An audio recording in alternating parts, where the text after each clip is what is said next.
Hello and welcome to the next video of my LCS Summer 2022 preview. We're covering Dignitas in this video. Dig is a team that kind of disappointed me this past offseason. They were on the brink of, they have some good players. They're on the brink of making the playoffs, losing tiebreakers and things like that, and ending up being kicked out. I believe they were in the tiebreaker conversation, if I recall. Top side was a weak point for sure. I feel like jungle mid is extremely underrated on this team. I think the bot lane's extremely underrated.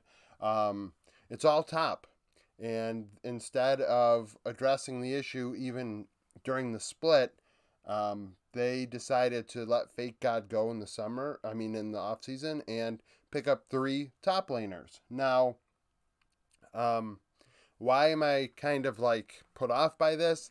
Because the difference between FlyQuest and Dig was very small in my opinion, and it all came down to draft and which team wanted to just say, screw it, we're going to put the top laner on a tank. If you've stuck with me since the beginning, you will know throughout my League of Legends roundups, LCS power rankings, and things like that, that I have been critical of Dig and said, all you are missing is draft, and you could be a top 5 team.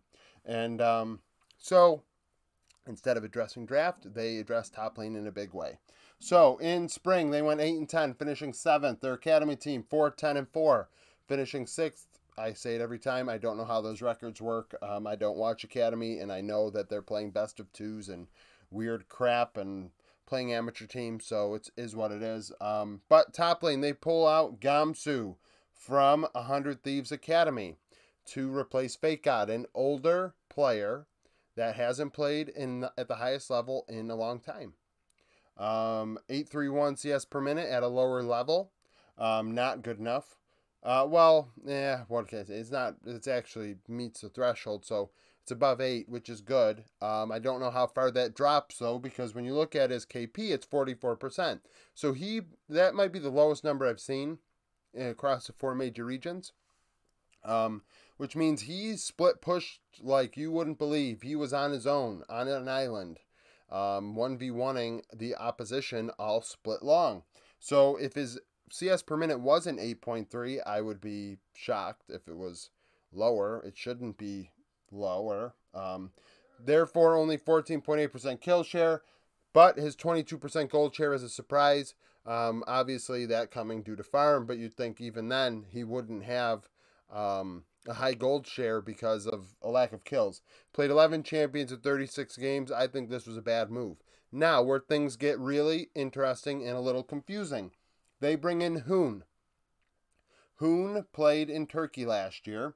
332 KDA, 8 CS per minute, not last year, last split. So 8 CS per minute is less than Gamsu, but I would say the TCL is a higher level of play than LCS Academy.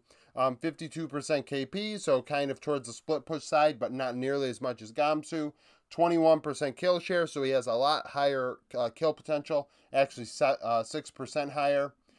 Similar gold output in 10 champions in 19 games. So champion pool is probably slightly bigger. He takes about the same amount of gold and can participate in fights more and get kills more. Now, where this gets interesting is Hoon being a import would mean that River or Blue come out of the lineup, which is not the right move. I think that is absolutely ridiculous.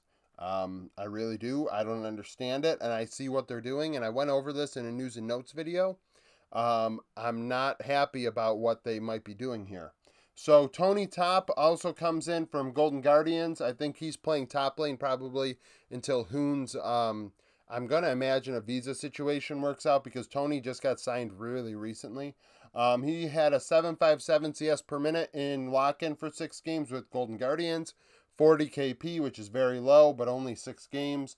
15% kill share, 21% gold share. He's not ready. By no means, he's not ready. So we'll see what happens when it comes to academy for him. If he plays a little bit more for Dignitas, or he finds an academy or an amateur team after Hoon comes over. In jungle, I think River is very, very underrated. His stats are not great, but I feel like his Jarvan is absolutely disgusting. the fact that somebody had to draw a Jarvan ban is pretty incredible. 362 KDA, 526 CS per minute. That is because he plays a lot of everything. He's not he's not really a carry oriented jungler. Like 5.5 is the middle ground, so 526 is the lower end of things, but nearly a 74% KP, which is higher than the 70% threshold I use for KP. So it's a mix. He doesn't farm as much as he tries to facilitate, make things happen, and he surely makes things happen. I feel like River, most of their wins were because of River. 16.2% kill share, doesn't get a lot of kills, and 17.7% gold share, playing 8 champions in 18 games. Very good player. I do not want to see him out of the lineup. XU in Academy played 2 games for Dig in lock-in when River was still trying to get his visa worked out. So the stats from that, XU was not ready, just like Tony Top, 462 CS per minute. He got out-farmed. He did create with 78% KP, but still struggled. Played 2 games, like I said, 3 KDA. In mid lane, you have Blue. Blue grades out stat-wise as the second best mid laner going into this split, behind Jensen, based off Jensen's stats in 2021. Obviously, like I said, with the 4 major regions, I am not going to really... Stats are something that I cite, like going over stats, but I also have seen them play, so I know what these players... I have a better idea of what these players are, beyond stats. But Blue's stats are incredible. 9.5 CS per minute. That is like top probably 5 in the world out of the 4 major regions. I mean, I don't think I've seen a 9.5 yet in mid. I'm sure I'm going to see it when I get to Chovy later today. But 9.5 is incredible laning. 368 CS per minute, 65 KP. His KP isn't even the lowest I've seen. I've seen 62, 63. 65 is the lower end of where I'd like him to, mid laner to be, but at 9.5 CS per minute is vastly overreaching where we see most players. 8.5 to 9 is usually where you see players, and for him to get to 9.5, I mean, there are mid laners where he is getting 1 CS per minute better than who are high level mid laners. 26% kill share, 24% gold share, and this is what. And he played 8 champions in 18 games. But this is where I am a little confused. If they pull Hoon into top, who comes out, River or Blue? And if they pull out Blue, which based on the backup situation with Insanity, which I'm about to get into, it would make more sense to do Blue. But either way, I think that it hurts their team regardless.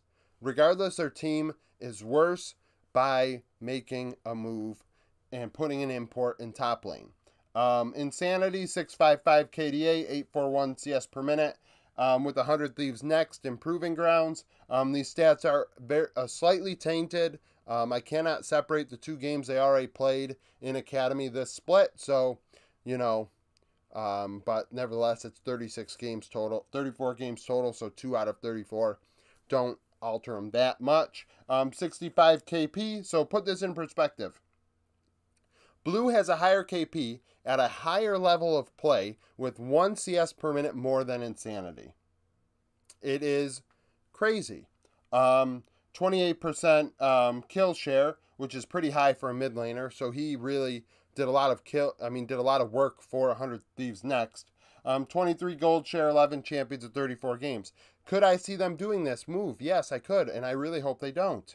They should have just went and found a native top laner or left Fake God up there. And I'm not even a Fake God believer. I just think that they're going to be worse by doing this. Bot lane, Neo. Neo put up good numbers, underrated numbers. Stats-wise, looked really good, but at times he was non-existent in games. Really, when push came to shove in team fights, he struggled. 367 KDA, 977 CS per minute, above 9.5, very good at the highest level. 69 KP, which is actually pretty high for an 80 carry. So he's farming pretty well, actually very well, and getting involved. 34% kill share, which is kill share, carry-like numbers. 24.5 gold share. He's getting fed with kills and gold. His farm is high. played 5 champions in 18 games. You would like that to be much higher. Maybe during summer he expands his champion pool a bit. Spawn behind him is not ready. 9.12 CS per minute in Academy is not cutting it. 3-1 KDA, 67% KP, so that's actually pretty high KP. Like I said with Neo at 69. But you need those farm numbers to come up. 9.1 is pretty low. 31.5 kill share, and actually gets more gold per game than Neo relative to his given team, which says a lot about Dignitas Academy. Played 7 champions in 36 games. Biofrost, a veteran, the veteran of this team. 382 KDA, 76 KP, played 7 champions in 18 games. He can play any meta and do anything that you want him to do. Plays a lot of enchanters, but he is very good. I think Bio is, I mean, this team, I think from, you take away top and put in a guy that isn't going to lose you lane, and I think this team is a playoff team, easily. It is probably easily the 5th best team. It would be stamped as the 5th best team. But because they don't have a top laner that I believe in, they're 7th. JJ is behind Bio, a veteran, 72 KP, 3 KDA, has been in Academy for a long time, and I don't expect him pushing Biofrost anytime soon. But nevertheless, that is my Dignitas rant video, pretty much. Like the video if you like it, subscribe to the channel for daily League of Legends content. Comment down below. What do you think about these moves? Do you think Dig should just have left Fake God on top like I do? Do you think Gamsu is decent? Have you watched Academy? So you have an idea of how these players are. I don't like what Dignitas is showing me right now. So, like I said, thank you for watching, and I hope you come back for more content.